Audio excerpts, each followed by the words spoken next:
The particular quality of late afternoon light in Hollywood in October of 1963 had a golden, diminishing warmth to it that made everything it touched look like something about to be remembered rather than something currently happening. And Frank Sinatra stood at the window of his office on the third floor of the Warner Bros. Lot, watching a group of studio workers cross the lot below with the unhurried efficiency of people who had been doing the same thing for long enough that the doing of it had become invisible to them, automatic in the way that skilled labor eventually becomes automatic. And Frank Sinatra was not thinking about the studio worker, was thinking about a conversation he had finished 20 minutes earlier with his attorney, a careful and precise man named Leonard who had been handling Frank Sinatra's legal affairs for 9 years, and who had delivered that afternoon the specific kind of news that requires a lawyer to be present when it is delivered, which was that a young songwriter named Thomas Wyatt, who had written 3 songs that Frank Sinatra had recorded in 1959 and 1960, had brought a claim against Frank Sinatra's publishing company, alleging that the royalty accounting on those songs had been systematically incorrect for 4 years, and that the error, whether intentional or clerical, had resulted in Thomas receiving significantly less money than the songs had earned. And Leonard had laid out the facts of the claim with the neutral precision that lawyers deploy when they are telling you something uncomfortable and do not want the discomfort to be attributed to them as the messenger. And the facts as Leonard presented them were that the accounting error was real, that it had been caused by a miscommunication between 2 different accounting systems that had been merged following a corporate reorganization in 1960, and that the error was not intentional, but that it was also not small, and that Thomas Wyatt had been underpaid by an amount that represented, in Leonard's careful language, a material portion of what those songs had earned. Frank Sinatra had listened to all of this without interrupting, which was not his usual response to unwelcome information, but which felt appropriate in this case, because the facts were straightforward, and the response to the facts was obvious and did not require discussion. And when Leonard finished, Frank Sinatra had said 2 things, the first of which was that he wanted the full correct amount paid to Thomas Wyatt within the week, including interest calculated from the date each underpayment had occurred. And the second was that he wanted to know who Thomas Wyatt was beyond being the person who had written 3 songs that Frank Sinatra had recorded. Because Frank Sinatra realized as he sat in that office listening to Leonard that he could not form a clear picture of the man, knew him as a name on 3 recording contracts. And as the author of melodies he had spent months performing and recording and touring with, but did not know him as a person. And this gap in his knowledge felt suddenly significant in a way it had not felt before Leonard walked in with the accounting discrepancy. What Leonard was able to tell Frank Sinatra about Thomas Wyatt was limited to what the legal file contained, which was an address in Burbank, and the fact that Thomas was 31 years old and had been writing songs professionally since 1955 and had had moderate success placing songs with various artists, but had not yet achieved what anyone would call a significant career. And Frank Sinatra had taken this information, and Leonard had left, and Frank Sinatra had stood at the window for 20 minutes watching the lot below and thinking about Thomas Wyatt, thinking specifically about what it meant to be 31 years old and to have written songs that someone famous had recorded and performed, and that had earned money for 4 years in amounts that were apparently significant enough to matter to the person who had written them,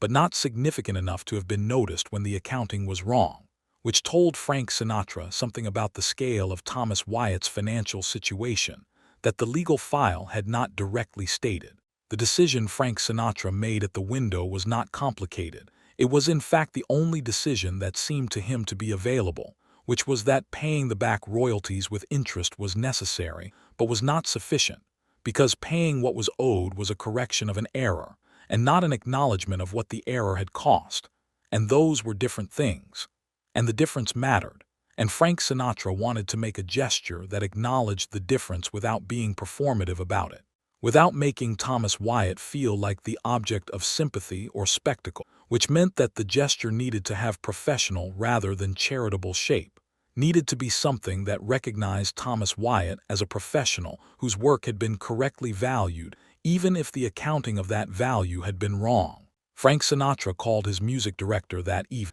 and told him that he was looking for new material for the album he was planning for the following spring, which was true. He had been looking for new material, and he asked his music director to reach out to Thomas Wyatt and request a meeting to discuss whether Thomas had songs that might be appropriate, framing the outreach as a standard professional inquiry rather than as anything connected to the accounting matter. And his music director had said that he would make contact that week. Thomas Wyatt received the call on a Wednesday morning while he was working in the small studio he rented by the hour in Burbank, a room barely large enough to contain an upright piano and a tape recorder, and the stacks of notation paper and lyric drafts that accumulated wherever Thomas worked. And the call told him that Frank Sinatra's music director wanted to know if Thomas had material he might want to play for Frank Sinatra's team in preparation for an upcoming album. And Thomas had said yes, of course, and had hung up and sat at the piano without playing anything for approximately 5 minutes,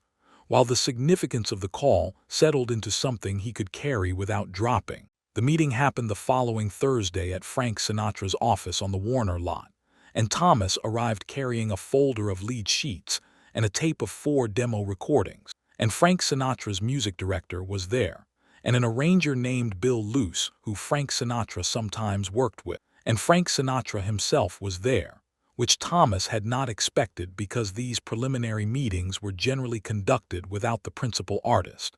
And Frank Sinatra shook Thomas's hand and said, "I've been wanting to meet you. I've been singing your songs for 4 years," which was true, and which Thomas received with the specific quality of disorientation that attaches to meeting someone famous who knows your work. And they sat and Thomas played the demos on a portable tape player and talked through the lead sheets, and Frank Sinatra asked questions about specific songs that showed he had thought about the material rather than simply heard it, asked about a chord change in the bridge of one song and about the intended emotional register of another. And Thomas answered each question with the precision of someone who had thought deeply about every element of what he had written and who was not accustomed to being asked. 2 of the 4 songs Thomas brought to that meeting were eventually recorded by Frank Sinatra for the spring album, and a third was recorded as a bonus track that appeared on a limited release. And the royalty arrangement on all 3 was structured at a rate that Frank Sinatra's management negotiated at the high end of the standard range, not extravagantly but sufficiently. And the back royalties plus interest arrived in Thomas Wyatt's account the same week as the meeting, unannounced, accompanied only by a brief letter from Leonard explaining the accounting correction. And Thomas had called the number on the letter and been told that the error had been discovered during an internal audit and corrected as a matter of standard business practice, which was not technically false, but was not the complete story. And Thomas had accepted this explanation, because accepting it was easier than questioning it, and because the money was real regardless of the explanation. What Thomas Wyatt did not know until 1974 was that the internal audit that had discovered the accounting error had been specifically requested by Frank Sinatra the day after his conversation with Leonard.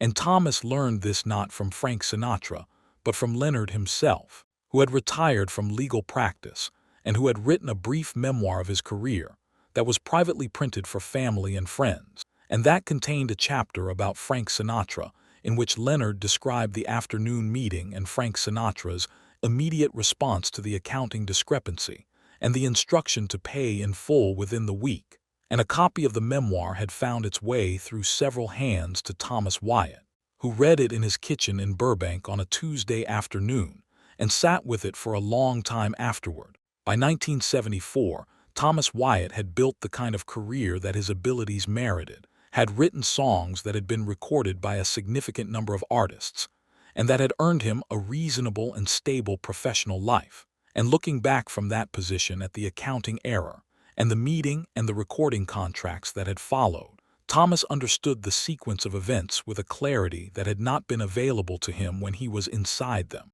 understood that the meeting had not been coincidental, and that the royalty rate had not been accidentally generous, and that the internal audit had not been conducted in the normal course of business, but had been specifically requested by someone who had received unwelcome information and had responded to it in a way that was not limited to the minimum required response, but that had extended into something more considered, something that had taken into account not just what was owed, but what the owing had cost in ways that accounting could not fully capture. Thomas Wyatt called Frank Sinatra's office that week, which he had never done before, and which required a level of initiative that Thomas was not sure he possessed until he found himself on the telephone with Frank Sinatra's assistant, and he said that he had read something that he wanted to speak to Frank Sinatra about if Frank Sinatra had a moment, and the assistant said she would pass along the message. And 3 days later Frank Sinatra called Thomas directly,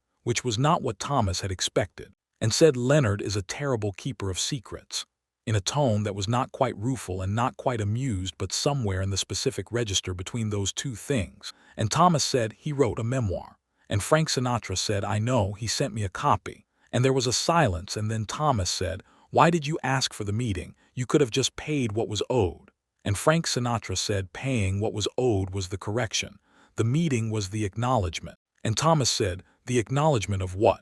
And Frank Sinatra said that the work was worth more than it had been treated as worth, and that the person who did the work deserved to know that I understood that. And Thomas was quiet for a moment, and then said, the songs did well because you recorded them well. And Frank Sinatra said, the songs did well because you wrote them well. I provided a voice and an occasion. You provided the thing that needed a voice and an occasion. And this exchange, this specific distribution of credit, was something Thomas thought about for years afterward, because it captured something true about the relationship between a songwriter and the person who performed the songwriter's work, a relationship that was usually described in terms that gave the performer the larger portion of the credit and the songwriter the smaller portion. And Frank Sinatra had reversed that proportion not as false modesty, but as accurate accounting of what had actually been involved. And Thomas found this reversal both surprising and moving in equal measure. Surprising because it was unusual, and moving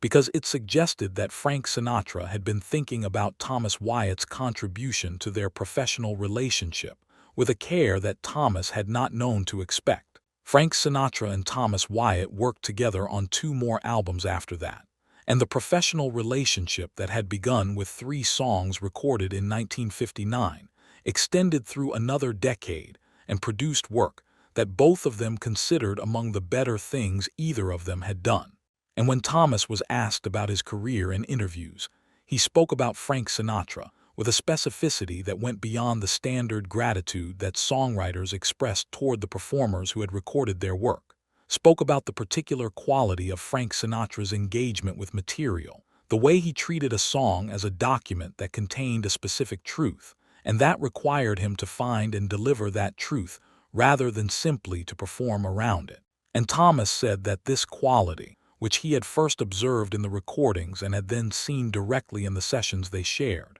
had changed how he thought about writing, had made him more precise and more demanding of himself, because he understood that what he delivered would be examined with real attention rather than processed with professional efficiency, and that this understanding had raised the level of what he was able to produce, because the level of what you produce tends to rise to meet the level of attention that will be paid to it. The accounting error that had set all of this in motion was eventually absorbed into the normal background of the professional relationship, ceased to be something either man referenced or thought about much,